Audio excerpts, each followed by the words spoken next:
थी, जो कि 7 भाइयों मैं बड़ी लाडली कोडली थी। सब भाभीियों की उसकी शादी हुई, सब भाभी नंद भाव सब गई थी मट्टी लेने। तो नंद वो जो की भाभियाँ थी वो तो बैठ के बत्ते मारने लगी, और जो नंद थी वो जो भाग के उसने उठाई कुदाली। कुदाली उठाते ही उसने मट्टी खोदना शुरू करा। मट्टी खोदते खोदते उससे शिव माता के बच्चे कट गए। शिव माता के बच्चे कट गए तो शिव माता आई। शिव माता बोली, तूने मेरे बच्चे काटे, मैं तो तेरी कूख लूँगी। अब सारी उसकी भाभियाँ सारी नाट गई कि मैं तो कूख ना दूँ, मैं अपनी कूख क्यों दूँ। अब उसकी नंद की नई नई शादी हुई थी।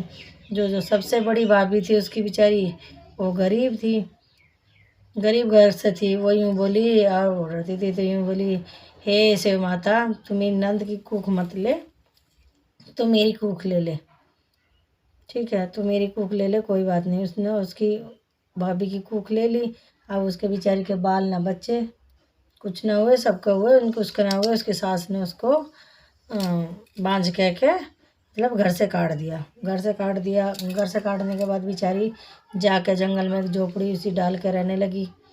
एक वो जंगल में एक बेचारी लंगड़ी सी गाय पड़ी रहा करती थी। उस लंगड़ी गाय के बेचारी ने क्या किया, उसका जाकर उसकी सेवा पानी करने लगी, सब कुछ करने लगी। वो उसका पानी वानी डाल देती, उसका गोबर हटा देती।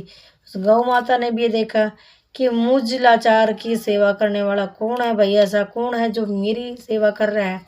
आज मैं छुप के देखूंगी। आज गौ माता ने एक दिन छुप के देखा तो वो वहीं उसकी ठाण सांभर रही थी। ठाण सांभरते सांभरते यूँ वो बोली, गौ माता आ गई, बेटी तुझे क्या चाहिए, तू मेरी सेवा क्यों कर रही है। गौ माता, मुझे कुछ ना चाहिए ना कुछ, तो बेटी बता दे। माता बता दूंगी, पहले वचन भर ले। वचन भर लो, हाँ वचन भर ले। तो ठीक है बेटी, मैंने वचन भर लिए। वचन भर लिए तो बताऊँ, तेरी बहन है शिव माता। शिव माता ने मेरे बच्चे, मेरी कूख ले रखी है। मेरी नंद से उनकी बच्चे कट गए थे तो उन्होंने मेरी ऐसे ऐसे उन्होंने मेरी कूख ले रखी है। और मेरी सास ने मैं घर से काट दी बांझ कह के। अब मेरी कूख दबा दो तुम। तो अच्छा बेटा, अब तूने मैं कर तो दी वचन आ रही, ठीक है, अब देखूंगी जाऊंगी। अब वो गई अपनी बहन के पास, गौ माता गई शिव माता के पास। आकर मुँह उसके बच्चे बोले, मौसी आई भाई, मौसी आई तो मौसी की आई की रखोगे तो। हाँ बेबे, इसी के बात है, बैठ तो सही है बेबे, बैठ जाएंगी। बैठ जा, वचन भर ले। अब क्या है कि वचन भर लूँ ना, पहले वचन भर ले, जो मैं तेरे से कहूँगी वो तू मेरी बात मानेगी। अच्छा बेबे सुना, मैंने तेरा वचन भर लिया।